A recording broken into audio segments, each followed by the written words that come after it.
Hello. का हाल बा? ठीक बानू।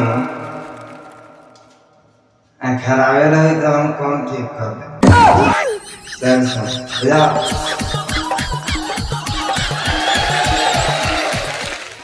तो देखिए भैया, आज के वीडियो बहुत खास बा। काहे कि ये वीडियो के नाम पटीदार बा। आओ हो। तो देखो भैया, आप लोग का सबसे ज्यादा सवाल रहता है कि हम पटीदार के ऊपर क्यों वीडियो बनाते हैं। तो हम बता देवल चाहता नहीं कि हम पटीदार के ऊपर ना जमीन के ऊपर खड़ा होकर वीडियो बनाते हैं और बजाते हैं। तो सब कुछ रखा साइड में। तो भैया, आज हमें वो सच्चाई बतावत नहीं पटीदार के। अरे बहुत कुछ दिन पहले के बात हवे कि हम जात रही अपने मोतिहारी में मार्केट बाजार करे। तो गनी जब बाजार में तो देखा तानी एगो ठेला पर से चिल्लाता, ए आलू ले लो, ए आलू ले लो, ए आलू ले लो। हम देखा तानी रखले बा जिलेबी आ बेचता आलू। ई तो जुआ बात बा। अच्छा, हमारा लागल कि इतना गर्मी पड़ता तो कर थोड़ा दिमाग के नस खराब हो गई हुई। बाकी ना, जब वहाँ गई तब पूछनी कि भैया ठेला पर रखले बानी जलेबी आ कहता नहीं आलू ले लो, आलू ले लो। तो कहता ना चुप, ऐसे ना बोलो, इस सब अच्छा को बेवकूफ बनावत है। तब हम सोचे लगी कि लिखा है लेकिन अरे माछर बा यार, माछी जब जलेबी के नाम सुनी था आके बैठ ना जाए। और तो हम बड़ा हैरान हो गई। तले ये पूरा कुल जे हम देखत रही हैं कहत रही बाजारवा में ये पटीदार हम पूरा सुनत रहे धोखा लग गया। अब भैया ये रियल बात है कि जब छाव आई ना छाव तो अपन परछाई साथ छोड़ दी, लेकिन पटीदार साथ ना छोड़ता लिख लो।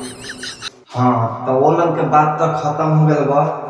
आ गए वह घरे वो लोग के मामला से बता के अली वह केहू लेखा दिन कट गल बा। जब रात के 12 बजे था तो हमारा बहुत जोर से ओलम लगल। मतलब आप ठीक है ना चाहे कह देता नहीं बता देता नहीं खैनी के। तो भैया हमारा बर्दाश्त ना हो रहा। तो हम डेली प्रदीप भैया के पटीदार बन जो सुन रहे बाजार में तो डेली घर उनका। तो मैं नहीं सोच रही प्रदीप भैया, ए प्रदीप भाई का सुनाता। तब उनका मौगी भीतर से कहता ए माई खीन। तो हम कहली अच्छा कहीं गेल होई। तो कहली घरवा खोला नते गया ही बा खैनी तो देवाल जाई। खोलला घर गई तो सही में देखा नहीं कि चौकी पर केहू नहीं थे। और सोचनी कि हाँ कहीं गेल होखा। अब फिर ये सोचे कि 12 बजे रात के कहाँ जाएगा। देखा नहीं चौकी पर तो मच्छरदानी लागल बा। अब भैया के पता ना हो।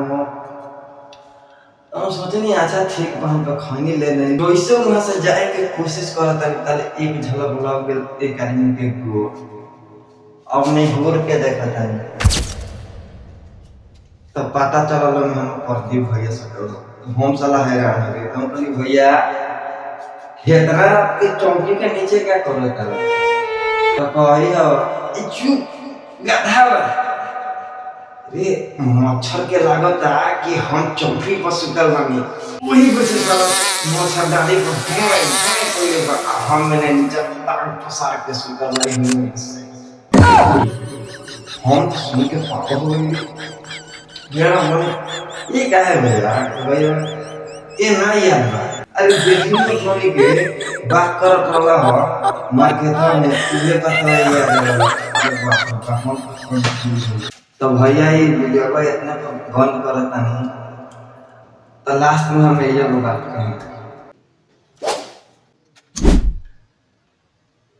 बजाओ भोजपुरी का नाम हिला लिया कौन करा जाता बजाओ भोजपुरी।